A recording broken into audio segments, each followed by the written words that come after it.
Grace and peace in the name of Jesus, and good evening to everybody. Welcome to the Bible Speaks. My name is Brother Stephen, and reading for me today is Brother Brian. Tonight's lesson is entitled Kindness to the Poor and the Needy. When Jesus came to preach the gospel, as we go through the scriptures, we see that his main directive was to the poor and to the needy.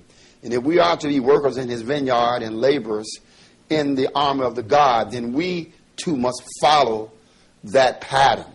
And most of us, we see the poor and we see the needy every day, but we pay no attention to them. They're like gray figures in our peripheral. But God's whole plan of salvation is to the poor and the needy, both physically as well as spiritually. But we're going to take a look at both here and see the cruciality of dealing with the poor and needy, and how you deal with them if you're a servant of God will be predicated on whether you enter into the kingdom or not. And we're going to take a look at this. First, we're going to go to Isaiah 61st chapter and pick it up at verse 1. Isaiah 61, and this is Jesus talking in the mouth of Isaiah. Would you read, sir?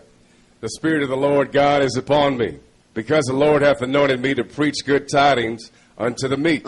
He has sent me to bind up the brokenhearted, to proclaim liberty to the captives, and the opening of the prison to them that are bound. So this is Jesus. The Spirit of the Lord was, he was anointed with to preach the good tidings, which is nothing but the good news of the gospel unto the meek, it says. First at the top of the list. And he was sent to bind up those who are brokenhearted. He was also sent to proclaim freedom and liberty to those who are captive. Let us go into the New Testament and take a look and see exactly who this is, what he was doing, and a little bit more definitive clarity on who he came to preach to. Luke, the 4th chapter. Luke, the 4th chapter, and we're going to pick this up at verse 17. Luke 4 and verse 17. And when you get there, would you read, please? And there was delivered unto him the book of the prophet Isaiah.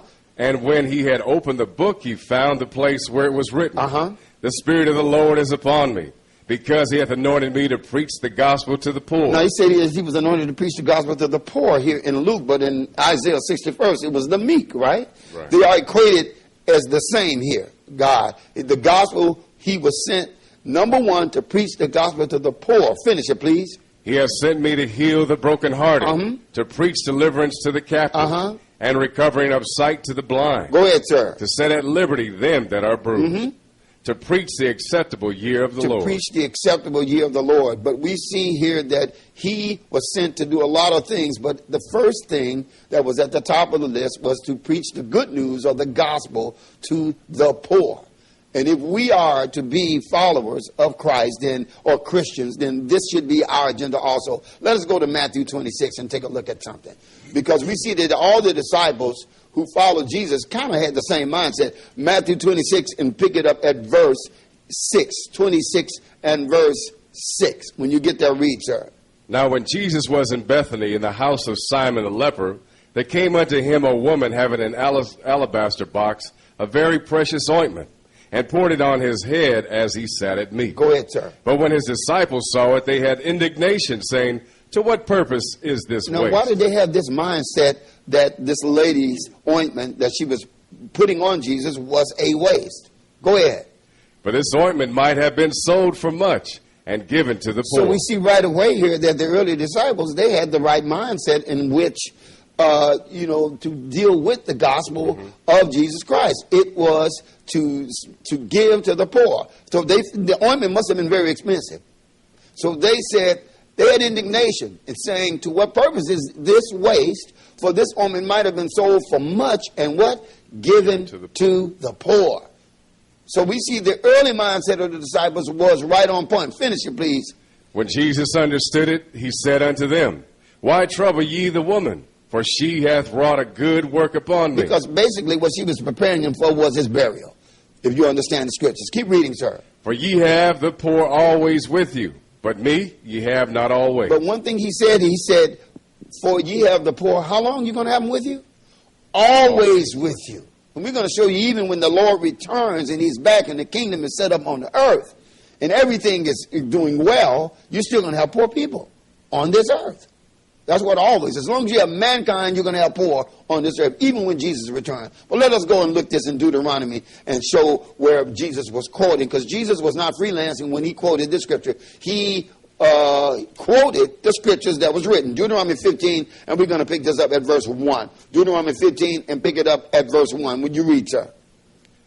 At the end of every 7 years thou shalt make a release. Now this is when the laws and statutes was first given to the first church, the international church, which is called Israel. Okay, that he gave them a way of conduct and how to deal with each other. Say, so at the end of 7 years thou shalt make a release. What type of release? Read it, sir. And this is a matter of the release. Every creditor that lendeth aught unto his neighbor shall release it. He shall not exact it of his neighbor or of his brother, because it is called the Lord's release. So every creditor that lendeth aught to his neighbor, like if Brian loaned me $50, and at the end of 7 years, you are supposed to release it. It's called the Lord's release. Keep reading, sir. Of a foreigner thou mayest exact it again, but that which is thine with thy brother, thine hand shall release. So you shall release it. Go ahead, but with one exception. Read it. Save when there shall be no poor among you. Except if there shall be no poor among you, because if there's no poor among you, that means that he can pay me back, right? Right. But this is implemented only if there is no poor among you. But if everybody's doing well, then I can exact what you owe me. But keep reading. Save when there's no poor among you. Go ahead. For the Lord shall greatly bless thee in the land which the Lord thy God giveth thee for an inheritance to possess it. So basically what this is telling me, if I have no money to pay you back at the end of 7 years, then you should release it to me. Right? Keep reading, sir. Only if thou carefully hearken unto the voice of the Lord thy God, to observe to do all these commandments which I command thee this day. Skip down to verse 7, sir. If there be among you a poor man of one of thy brethren within any of thy gates in thy land, which the Lord thy God giveth thee, thou shalt not harden thine heart, nor shut thine hand from thy poor brother. So here we see we got the poor here, but he's telling you exactly how you should deal with them. This is God giving the instructions to the church on how to deal with the poor. You should not harden your heart against your poor brother in your gates. They're all around you now within your gates, but most people harden their hearts against the poor because they think that the poor are less than they are. They feel superior and feel that they are inferior. This is the wrong attitude. Keep reading, verse 8. But thou shalt open thine hand wide unto them. So how should you deal with the poor? You should open your hand wide unto him. This is the Lord telling you this. This is Jesus, who's the same yesterday, today, and forever. And he came first to preach the gospel to the poor. Right. Keep reading. And shalt surely lend him sufficient for his need in that which he wants. And not only do you give, if you are able to give him sufficient what he needs, then you should do that. And not give him half of what he needs. If you're able to, because God knows what he's blessed us with. But he's giving you instructions because you got it from God. Right? You didn't manufacture it. It was you were blessed by God. So if you are blessed by God, then it is your duty to bless those who are without. Give it, please. 9, please. Beware that there be not a thought of thy wicked heart, in thy wicked heart, saying the 7th year, the year of release is at hand. And thine eye be evil against thy poor brother. So while you are waiting, you probably loaned him money already, but while you are waiting for him to return your money, which you shouldn't even have that mindset, you won't loan him anymore because he needs something, right? But you know that the 7-year release, so you're going to release it because the Lord told you, but he still needs sufficiency within those parameters of the 7 years. So in your mind, beware that there be not a thought in thine wicked heart saying the 7th year of release is at hand, and that I be evil against our poor brother. Go ahead. And thou givest him not. And he cry unto the Lord against thee. So he cry unto the Lord against thee, so you don't give him, right? I want to show you something. Let's go, because we're coming right back here. Hold this place. Let us go to Proverbs, the 21st chapter. Proverbs 21, and we're going to pick this up at verse. I just want the 13th verse. He cried against you, because one thing I realized as I started going through this lesson, it really made me have to do a gut check on how I deal with the poor and needy. 21 and 13. Proverbs 21 and 13. Read it, please. Whoso stoppeth his ears at the cry of the poor, he also shall cry himself, but shall not be heard. Now you understand? Whoso stoppeth his ear at the poor, he shall cry himself, and he shall what? Not be heard. Not be heard. So let us go back to where we just left from. Because the Lord said, hey, if he cries unto the Lord, it's going to be sin against you. Keep reading, please. And it be sin unto thee. Keep reading verse 10, please. Deuteronomy 15. Thou shalt surely give him. You shall surely give him. And thine heart shall not be grieved. And you should not be grieved when you give to the poor. You should consider the blessing that you are able to give to the poor. Here he comes again. Well, I just gave him something yesterday. That's grieved in your heart. Keep reading. When thou givest unto him, because that for this thing the Lord thy God shall bless thee in all thy works and in all that thou puttest thine hand So, unto. because when you do it bountifully and out of a cheerful heart, the Lord is going to bless you in all your works and in everything that you put your hand to do. This is the true mind of a servant of God. His care should only be for those who are less fortunate than he is. That's a servant. See, a servant implies that what you do is going to benefit someone by the action. Otherwise, it's self-serving. And a lot of people wear the title of servant, but they're really deceiving themselves. They're self-serving. If you look at your agenda every day and log what you do and see how many people were benefited by what you did, it determines whether or not you was a servant or not. Let's keep read verse 11. For the poor shall never cease out of the land. Jesus told you the poor you shall have always. This is where he got it from. Keep reading. Therefore I command thee. So I'm commanding you. He's not requesting. Keep reading. Saying, thou shalt open thine hand wide unto thy brother, to thy poor, and to thy needy in thy land. So this is not a request, is it? It is a commandment for you to deal with the poor and the needy, those who are lacking. Because you may have something today, and you may be riding high today, but you can become poor and needy by circumstance or situation. It does happen. Let us go to Job 29, because Job was a man of great substance. And he was a man that God had blessed tremendously. And we're going to take a look at Job when he was in his calamity and the things that were happening to him. And he was remembering his former estate when he was doing very, very well. And we're going to pick this up at verse 1. Job 29 and verse 1. Job 29 and verse 1. Would you read it, please? Moreover, Job continued his parable and said, Oh, that I were as in months past, as in the days when God preserved me. Oh, he was reflecting on how he was before all of the things that had happened to him happened. Keep reading. When his candles shine upon my head, and when by his light I walk through darkness. Go ahead. As I was in the days of my youth, when the secret of God was upon my tabernacle. Go ahead. When the Almighty was yet with me, when my children were about me. So all these things were happening to Job. He was in very good shape here, right? Keep reading, sir. When I washed my steps with butter, and the rock poured me out rivers of oil.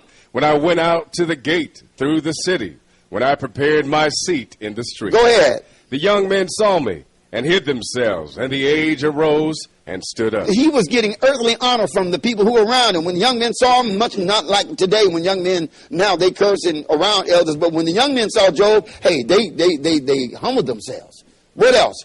The princes refrained talking and laid their hand on their mouth. Because the light of God was on his tabernacle. But why was this? Keep reading. The nobles held their peace, and their tongue cleaved to the roof of their mouth. Go ahead, sir. When the ear heard me, then it blessed me. And when the eyes saw me, it gave witness to me. Go ahead. Why? Read it. Because I delivered the poor that cried. Because what? So all of these things were happening to Job because he delivered the poor that cried. And if you go read in the first chapter, he was a man of great substance here. And the light of God was in his tabernacle. Children were blessed. Everything. But why was he in this state? Because he delivered the poor that cried. And what else was he? And the fatherless. And the fatherless. And him that had none to help him. And for he was championing for those who had none to help. How many people look for people to help? How many people get up with their main mindset to help? Who can I help today? Who can I give to? Who can I pray for? Who can I visit? The fatherless, the widow, the pure religion the Lord talking, which is not diluted with nothing. See? We can talk servitude, but are we servants? This is the question. Keep reading, please. The blessing of him that was ready to perish came upon me. So it was a blessing for him to do it. The blessing of him that was ready to perish came upon me because I was able to help. It's a blessing for me to help you. I'm so glad that I have an opportunity to serve you. That's why it was a blessing for Job. Keep reading. And I caused the widow's heart to sing. And he for caused joy. the widow's heart to sing. Nobody considers widows and the fatherless. Keep reading. I put on righteousness. He put on righteousness. And it clothed me. Go ahead, sir. My judgment was as a robe and a diadem. Go ahead. I was eyes to the blind, And feet was I to the lame. We're talking helpfulness here. What else? I was a father to the poor. So he was a father to the poor and the needy. Go ahead. And the cause which I knew not, I searched out. And the cause which he didn't know about, he searched it out to find out if he could do anything further. Not only did he just do the things that were obvious to him, he went to search out more which he could do. Isn't that something? How many people have this mindset? But this is the mindset of true servants of God. Let us go a step further. Let's go to 2 Corinthians, the 9th chapter. Because Paul was telling these Corinthians here when they were being written a letter. This was the second letter he wrote to them, 2 Corinthians, the 9th chapter. And he was telling them about getting their bounty together. And he was telling them the reason why he was requesting these things in this letter. 2 Corinthians, the 9th chapter, and pick it up at verse 5, please. 2 Corinthians 9, verse 5. When you get there, sir, would you read? Therefore I thought it necessary to exhort the brethren, that they would go before unto you, and make up beforehand your bounty. Wherefore ye had noticed before that the same might be ready as a matter of bounty and not as of covetousness. So he said, I thought it necessary to exhort or urge you, brethren, to make up this bounty or to get this money together. For what purpose? Not as a matter of covetousness, not because I need the money. Go ahead, read it, please. But this I say, he which soweth sparingly shall reap also sparingly. And he which soweth bountifully shall reap also bountifully. So this is what the Lord say, he that soweth, this is the law of spiritual action and reaction, if you really want to understand here. Right? So if you sow sparingly, you will reap sparingly. Okay? If you sow bountifully, you will reap bountifully. Keep reading, sir. Every man according as he purposeth in his heart. Every man as he proposeth in his mind. Because I don't know what Lord has given you. You do. Right? But every man as he proposeth in his heart. Go ahead. So let him give. So let him give. Not grudgingly. And not grudgingly. Remember the Lord told you in Deuteronomy, when you give to your poor or open your hand wide, don't be grieved when you do it. Not grudgingly. We see the consistency of the Spirit of Jesus is all through this book when it comes to dealing with the poor and needy. Keep reading. Or of necessity. Or of necessity. For God loveth a cheerful giver. God loveth a cheerful giver. And what is the residual effect of you doing this? Read it. And God is able to make all grace abound toward you. Right, go ahead. That ye always having all sufficiency. That you would always have all sufficiency. That you would never lack if you do this. That you will always have all sufficiency in how many things? In all things. In everything that you have and everything that you do. He said that, right? He would bless everything that you put your hands to do. Right. Go ahead. May abound to every good work. And may abound to every good work. Isn't that something here? That's fine. Let's go a step. Let's go a step further. Let's go to step further. Let's go to Luke, the 6th chapter.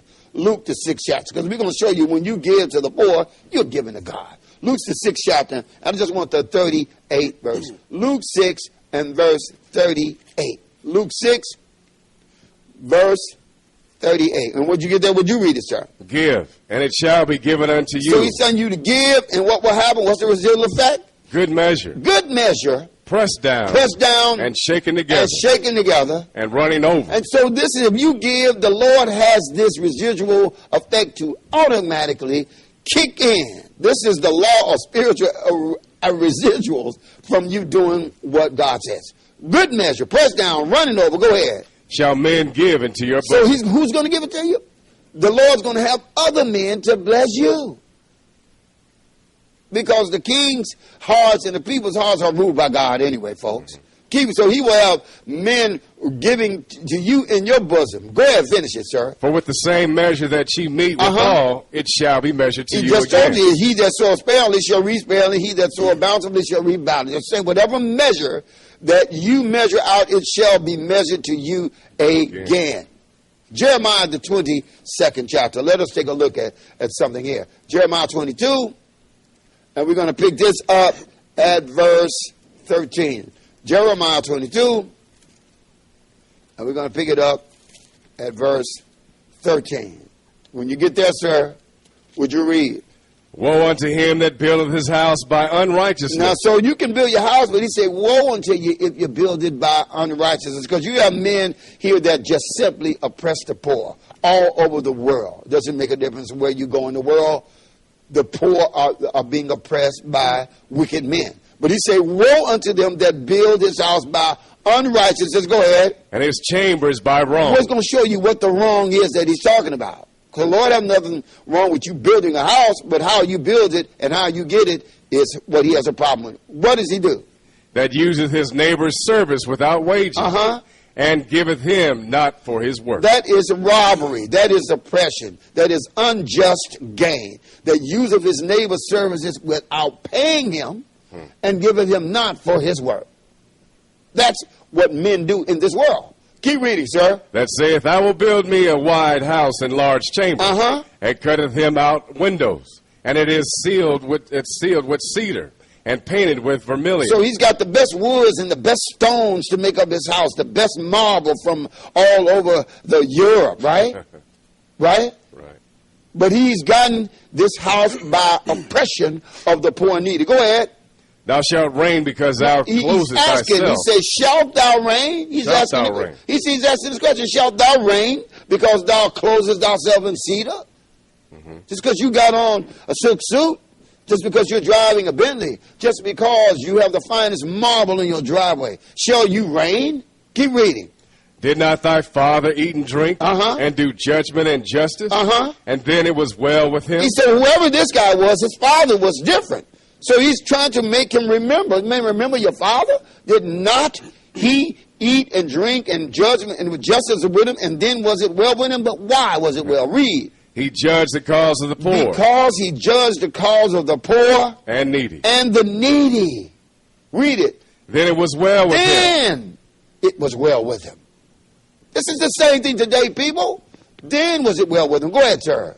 Was not this to know me? Said the Lord. So was not this to know me, said the Lord. So this is how you know the Lord? Is this how you know the Lord? By giving to the poor and the needy. Yeah, according to the word of God, this is how you know the Lord. Let's go a step further. Let us go to Zephaniah, the 3rd chapter. Zephaniah, the 3rd chapter. So we see here how to know the Lord. People say, well, I know the Lord. I know the Lord just told you what the criteria was for knowing him. Is it not to deal with the poor and needy? Is this not to know the Lord? Now, everything here in Zephaniah here, we're looking at the future kingdom. We're looking at Jesus after he has taken down the nations and the kingdom is on the earth. Zephaniah 3, and we're going to pick it up at verse 9. Okay? When you get there, read. For then will I turn to the people a pure language. So, go ahead, sir. That they may all call upon the name of the Lord, to serve him with one consent. So when the Lord comes back, he's going to turn to the earth a pure language so that everybody can call upon him with one consent. It will not be a discrepancy about who God is, what his name is, or communication among people. Just like before the Tower of Babel, the whole earth was one language. God is going to restore a pure language back to the earth. Finish it, sir. From beyond the rivers of Ethiopia, my suppliants. Go ahead. Even the daughter of my dispersed shall bring mine offering. Go ahead. In that day shalt thou not be ashamed for all thy doings, wherein thou hast transgressed against me. I say, in that day shalt thou not be ashamed for all thy doings, whereby thou hast transgressed against me. Read it, sir. For then I will take away out of the midst of thee them that rejoice in thy pride. And thou shalt no more be haughty because of my holy mountain. So we're looking at the holy mountain of God being set up here. He's removing everything that offends. Well, let's see what else he's going to do. Read it. I will also leave in the midst of thee an afflicted and poor people. So why is this, though? God is back. Everything is restored. Satan is bound and gagged for 1,000 years. But he is going to leave in the midst of an afflicted and a poor people. But what are these poor people going to do? Go ahead. And they shall trust in the name of the Lord. But they're going to trust in the name of the Lord. They're not going to trust in you.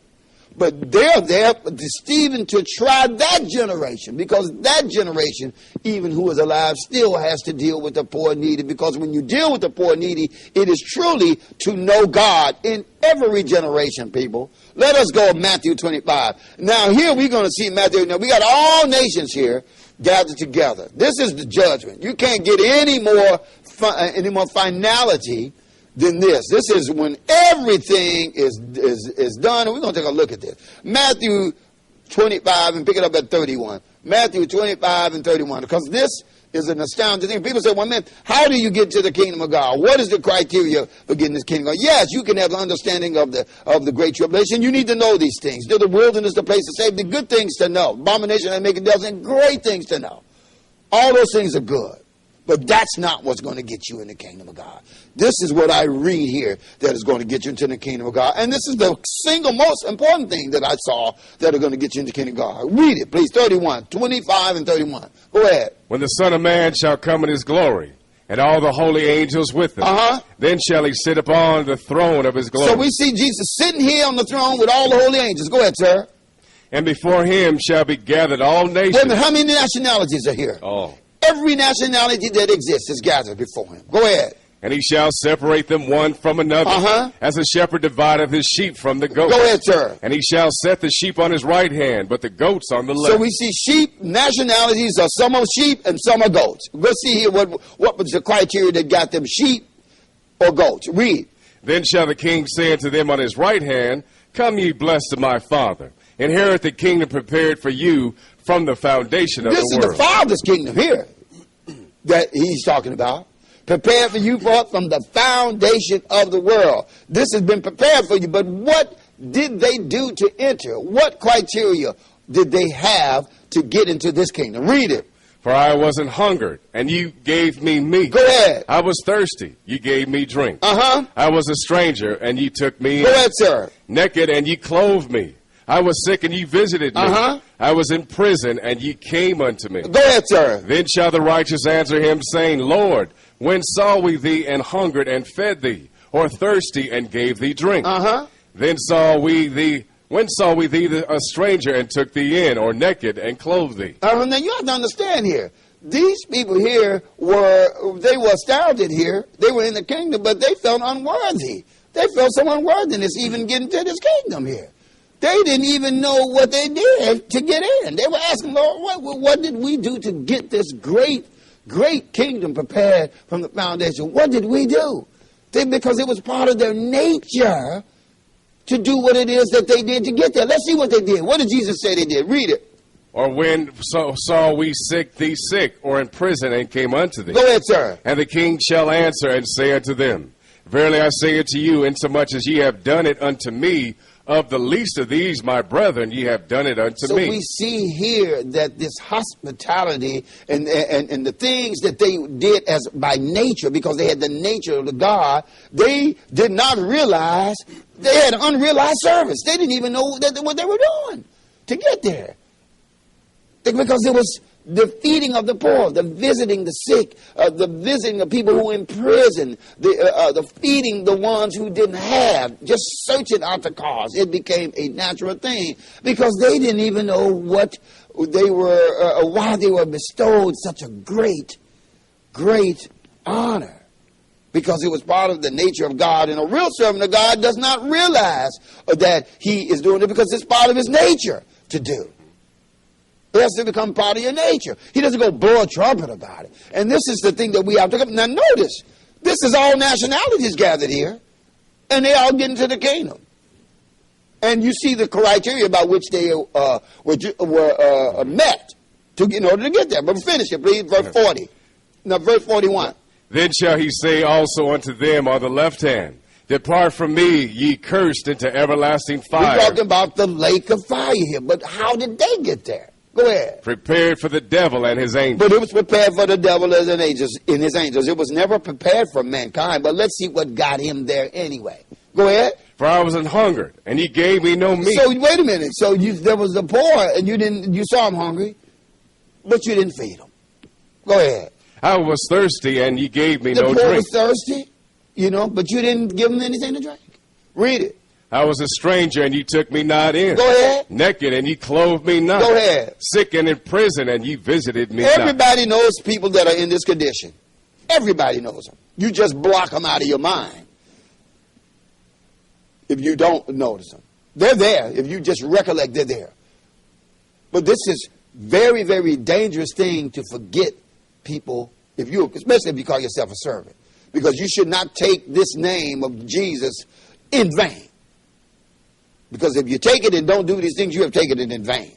And he's not going to hold you guiltless. What else? Finish it. What, 43? 44. 44. Then shall they also answer him, saying, Lord, when saw we thee an hungered, or athirst, or a stranger, or naked, or sick, or in prison, and did not minister unto thee? See, they neglected mercy, and they were here. They were spiritually blind. They didn't even know why they were getting ready to go into the lake of fire. Go ahead, sir. Then shall he answer them, saying, Verily I say unto you, insomuch as ye did it not to one of the least of these, ye did it not to me. Read it, please. And these shall go away into everlasting punishment, but the righteous into life eternal. Now that really is the summation. We could stop right now, but we want to go a little step further. But we see here that the kingdom, you enter into the kingdom, and you're not entering into the kingdom was solely according to Jesus now. The one that we claim to follow, predicated on your servitude to the poor and to the needy. You can do what you want to do. I'm just reading the Bible. It cuts to me too. You need to take a look at it. We need to take a look. Let's go. We see that giving to the poor, it can help you escape the lake of fire. That's basically what we're saying. Let us go to Luke, the 10th chapter here. Let's go to Luke, the 10th chapter, and pick it up at verse 29. Luke 10 and 29, because there's something here that I wanted to take a look at. Luke 10 and verse 29. When you get there, read it, sir. But he, willing to justify himself, said unto Jesus, And who is my neighbor? So who is my neighbor? This is what this guy here was willing to justify himself. He says, who is my neighbor? Keep reading. And Jesus answering said, A certain man went down from Jerusalem to Jericho, and fell among thieves, which stripped him of his raiment, and wounded him, and departed, leaving him half dead. So he starts telling the parable of the Good Samaritan here. So here, a stranger fell among thieves. They robbed him, took all of his clothes off, and beat him, and left him for dead. Read it. And by chance there came down a certain priest that way, and when he saw him, he passed by on the other side. Now, here is this priest who has actually an indifference here to what he's saying. He's supposed to be a priest. Right? So a priest is supposed to know the law of God, and the law of God is supposed, we just saw what it's about. It's about servitude and giving to the poor. But what did he do? He walks to the other side. He's a hypocrite. He has taken the name of the Lord in vain. We have to be careful. When you see somebody, you just look to the other side. He's talking to us too, people, when he's talking to his parents. Because every day you have opportunity to be a Samaritan. Read it.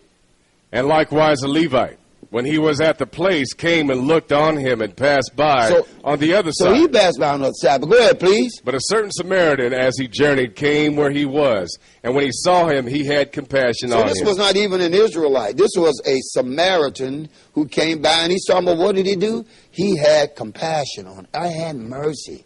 Blessed are the merciful, for they are the only ones shall obtain mercy. Read it, please. And went to him and bound up his wounds. Went to him and bound up his wounds. Pouring in oil and wine. And set him on his own beast. And set him on his own beast. So, and gave him car fare in today's terms. Hey, man, take my car. I'll get on the bus. Let me just show you something. This is truly making this here. Set him on his own beast. And what did he do? Brought him into an inn and took care of him. And then brought him to a motel or something in a room and said, listen, man, you just stay here and you just get well. I don't know who you are, but man, I'm sorry. I'm so sorry. It hurts me to see you like. See, it's got to hurt you to see people hurt. And if it doesn't hurt you to see people hurt, then you don't really have the Spirit of God in you. Just plain and simple. Everybody can talk. Read it, please.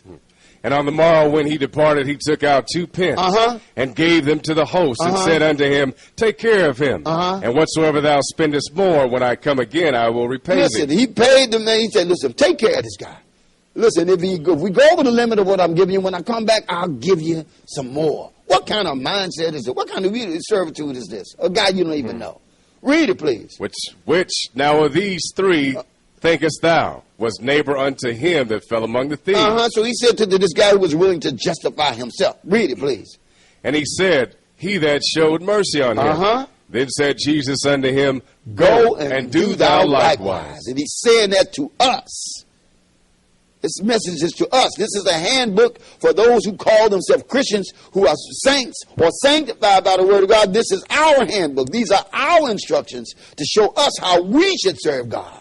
It's for us. It's not for the world. This book is for us. Let's go a step further, please. Let's go to Proverbs. Let's go spiritual now. We're going to show you that. We just looked at the poor physically. Let's look at those poor spiritual. Because the Lord said, blessed are they that are poor in spirit. Let's go to Proverbs, the 13th chapter, and I want just the 7th verse. 13th chapter and the 7th verse. When you get there, sir, read it. There is that maketh himself rich. Now, there's people that make themselves rich. You know, they got stocks and they got bonds. You know, they got millions and millions of dollars. Go ahead, Trey. Yet hath nothing. But they have nothing. So why? How can you be rich and have nothing? We must be talking spiritually. Because if you're spiritually destitute, you are poor. I don't care how much physical money you got. Did you finish that? No. Read it. There is that maketh himself poor. There is that maketh himself poor. Yet hath great riches. Yet have great riches. Because these are the ones that are poor in spirit. Blessed are the poor in spirit. Because their mindset is always geared to the ones who are poor. Ain't that something? Let's go to Revelations, the 2nd chapter, and show you a people who are poor but yet rich. How can you be poor and rich at the same time? The Lord knows. Revelations 2, verse 9. And this is what he's saying to the church of Smyrna and the 7 churches in Revelations. When you get there, sir, would you read? I know thy works. So he's telling this church, listen, I know your works. You have some works. And tribulation. And I know you have tribulation. Go ahead. And poverty. And you are poor. But thou art rich. But, what does he say you are? Rich. You're rich. Go ahead, sir. And I know the blasphemy of them which say they are Jews and are not, but are of the synagogue of Satan. And I know the blasphemy of them which say they are Jews or not, but are the synagogue of Satan. So this is the people Israel he's talking about. They are poor when it comes to poverty, because when you understand who they are, everything that is pertaining to them physically has been taken from them because the Lord's commandments they disobeyed. So he put them in a physical captivity, and wherever you find them, they are on the bottom economically, but yet they are rich because everything that pertains to them when it comes to the covenants, the giving of the law, the service of God, the promises, those are the riches that they have. So he said, I know thou works in tribulation and your poverty, but thou art rich. Did you finish that? Yes. Let us go a step further, please. Let us take a look at Revelations, the 3rd chapter, at another church here that we're going to see here that is in, that seem to be doing okay physically. And when you get that, sir, read it. Revelations 3, and I want you to pick it up at verse 15, sir. Revelations 3 and verse 15. Go ahead, turn and read. I know thy works. So now this is another church that he's declaring that they have works. I know your works. You got some works going on. Read it, sir. That thou art neither cold nor hot. And you're neither cold or hot. Go ahead, sir. I would thou wert cold or hot. I wish that you were one or the other. Because the Lord does not like being lukewarm. It's like coffee. If you drink coffee, you either want it, hot, or you wanted what's the cafe latte, the new ones, right? Cold, right? But lukewarm, what do? You spew it out your mouth, man. It just does not take anything. Lukewarm doesn't, right? Right. So he said, I would that you were one or the other. This particular church. Now this is a church. Go ahead, sir. So then, because thou art lukewarm and neither cold nor hot, I will spew thee out of my mouth. I will spew you out of my mouth. Why? Because thou sayest, I am rich. So this is a church that is rich. So, watch our prosperity teaching ministries here, because he's talking to you. This is a church that always teaches that the only way that the Spirit of God is indicative with you is that you have money and that you have things, right? Mm-hmm. But he said, because you said, I am rich and increase with goods. Read it, sir. And increase with goods. And have need of nothing. And I don't have no need of nothing. I'm doing very, very well. Read it, sir. And knowest not that thou art wretched and miserable and poor and blind and naked. And most of these churches that teach prosperity, that's all that they concentrate on, and they have neglected the poor and the needy, not understanding that if you are rich, that it is your duty to serve and to give people. How many more scriptures do we have to go over to put this in and make it clearer that God's agenda, his mode of operandi, is dealing with those who don't have. Because everything that you got is from God anyway, so you're poor and needy anyway. No matter what you got. You just don't think you are. Right. That's the deception of Satan. See, God is no respecter of person, so then you can't be one. You can't respect the poor or the rich. You got to treat them both the same, according to this word of God. Did you finish that, sir? No, we got to finish it. I counsel thee to buy of me gold tried in the fire. So he's saying, I'm giving you counsel. Buy of me gold that is tried in the fire. He's talking about this word of God. Read it. That thou mayest be rich. That you may be rich. Because you think that your substance, your money, your cars, your stocks, your, all those things that you have, you think that it is. But that's not it. Read it. And white raiment. And white raiment. So we're talking about righteousness, walking right. Go ahead. That thou mayest be clothed. That you may be clothed. And that the shame of thy nakedness do not appear. Because you don't even know that you're naked. You had all this money and you think that you're clothed. You don't even know that you are naked. Because you are not doing righteousness with what God has given you. Read it, please. And anoint thine eyes with eye salve. That thou mayest see. Anoint your eyes with eye salve that you may see. That means get the beam out of your eye.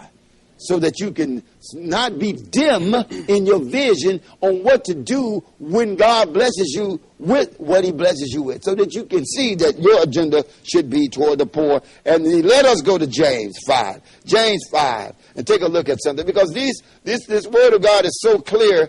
And it's so good. And I think about it is I threw out so many other scriptures to make this lesson the way it is. A lot of other scriptures. As many scriptures as I'm reading, I threw out as many. To show you that God has so much to say on his poor and his needy. James 5 and verse 1. 5 and 1. Go ahead. Go to now, you rich men. Now, he says a warning to the rich men. He said, go to now, ye rich men. What are he telling you? Weep and howl. Yeah, he said, weep and howl, you rich man. Why is he telling them to cry? Go ahead. For your miseries that shall come upon you. Because your miseries are going to certainly come upon you, you rich. God has nothing wrong, doesn't have anything wrong with you being rich. He has something wrong with you being rich and not knowing what to do with the mind of Christ with it. Not realizing that it is a privilege to be rich. It is an opportunity that you lose when you don't understand why you are rich. So howl and weep for what's getting ready to come on you. Why? Your riches are corrupted. Your riches are corrupted. And your garments are moth-eaten. Your riches are corrupted and your garments are moth-eaten. That means that they are wasted. If the moths eat them up and if something's corrupted, that means you didn't use it, you didn't spend it. Read it. Your gold and silver is cankered. Wait a minute. Why you got so much gold that it's got to be cankered? That means that no one used it. You got so much that it cankered up. Read it. And the rest of them shall be a witness against you. And the rest of them shall be a witness. So why? Because you help nobody with them. See? Excess is just what it is. Excess. More than enough, it means enough is sufficient, but more than enough means that you have more than you have. So when more than enough is wasted, then it doesn't help anybody. It's excess. It doesn't help you. It doesn't help people who really need it. It's just wasted. Okay, read it, please. So it's going to be a witness against you because you didn't help anybody. Your gold and silver is cankered. The rest of them shall be a witness against you. Go ahead. And shall eat your flesh as it were fire. Why? Go ahead. Ye have heaped treasure together for the last day. Go ahead, sir. Behold, the hire of the laborers, who have reaped down your fields, which is of you, kept back by fraud. So you have made all this money by oppression. We talked about it. The Lord told you in Jeremiah, shall you reign? No, you shall not. Read it. Crieth, and the cries of them which have reaped are entered into the ears of the Lord of Sabbath. But because you have committed unjust oppression on the poor and fraud, the Lord has heard the cry of the poor, and it has become a sin against you. Go ahead, sir. Ye have lived in pleasure on the earth. Go ahead. And been wanton. Go ahead. Ye have nourished your hearts as in the day of slaughter. Go ahead, sir.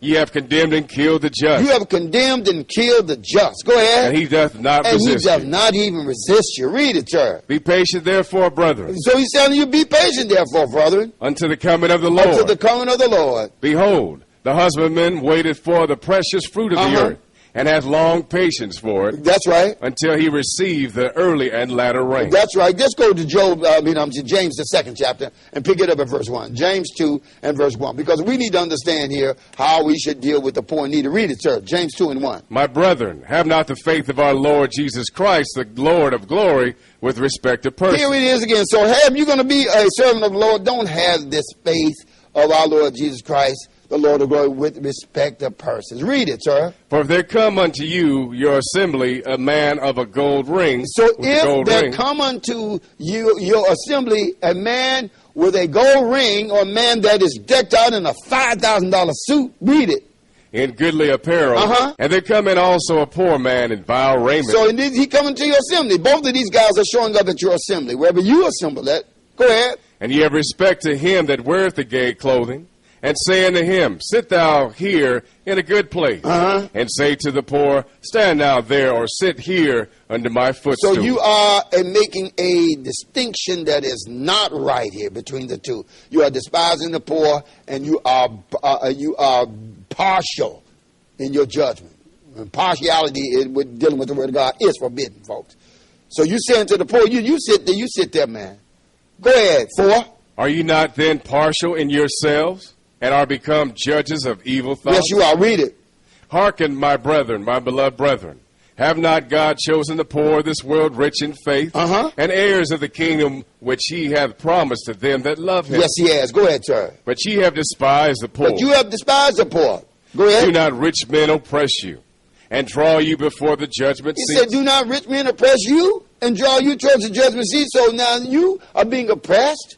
Because one man stealing, it is a proverb that said, but it's not in this Bible. One man stealing is another man's floor.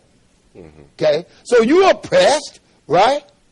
And you are oppressing somebody else. Go ahead, sir. Do not they blaspheme that worthy name by the which ye are called? Because you're supposed to be a Christian. That's the name they blaspheme. He's talking about. Read it. If you fulfill the royal law, according to the scripture, thou shalt love thy neighbor as thyself, you do well. You're doing well. Go ahead. But if ye have respect to persons, ye commit sin, and are convinced of the law as transgressors. That's something. So if you have respect to persons, you commit sin and are convinced of the law. Read that verse 10 while we're there. For whosoever shall keep the whole law, and yet offend in one point, he is guilty of all. So we see here that how you deal with the poor is really sinning here, according to what we just read, right? Let's go a step further. Let's go to Leviticus 19. I want one verse out here. Leviticus 19 and verse 15. Because the Lord is telling you something here. You don't treat the poor different. You don't treat the rich different. You treat them both the same. Leviticus 19 and 15. When you get there, read it, sir. 19 and 15. Read it. You shall do no unrighteousness in judgment. So this letting you know that partiality is an injustice. You shall do no unrighteousness in judgment. Read it. Thou shalt not respect the person of the poor. I'm not supposed to respect the person of the poor even. Even though I got to deal with him, I'm not supposed to respect him above the rich. Read it. Nor honor the person of the mighty. Nor honor the person of the mighty. Read it, sir. But in righteousness shalt thou judge thy neighbor. But in righteousness shalt thou judge thy neighbor. Fine. Let us go to 1 Timothy, the 6th chapter. 1 Timothy 6. And we're going to pick this up at the 17th verse. 1 Timothy 6 at the 17th verse. When you get there, read it, sir. Charge them that are rich in this world. Now, these are those people who are rich. This is the charge that God has told us to tell you, or you rich Christians. Praise God for you. But you have been given a charge. What is it? That they be not high-minded, nor trust in uncertain riches. The reason why they're uncertain, because they can leave. In fact, you're uncertain. That's why it's so uncertain, because you could be rich tomorrow, and tomorrow, and the next day be dead. Go ahead. But in the living God, who giveth us richly all things to enjoy. All things to enjoy. Read it. That they do good, so that they do good. The rich have been given charge that they do good, and what? That they be rich in good works. And that they be rich in good works. What else? Ready to distribute. Ready to distribute. Willing to communicate. Willing to communicate. And what is the residual effect of doing this? Read it. Laying up in store for themselves a good foundation against the time to come. And then the time to come is the kingdom. Because the foundation that you are laying up is the one that's been laid for you since the beginning of the world, right? That kingdom Jesus was telling you. Go ahead. that they may lay hold on eternal life. That is the one that you want to lay hold on to, folks. Let's go to Luke 12 and show you something. Luke 12 and pick this up at verse 15. We're going to do Luke 12 and 15. I'm going to try to hurry up and get out of here. Luke 12 and verse 15, because this is one thing that we don't know. The reason why the riches are uncertain. Luke 12 verse 15. Get there, please. And when you get there, read, sir. And he said unto them, take heed and beware of covetousness.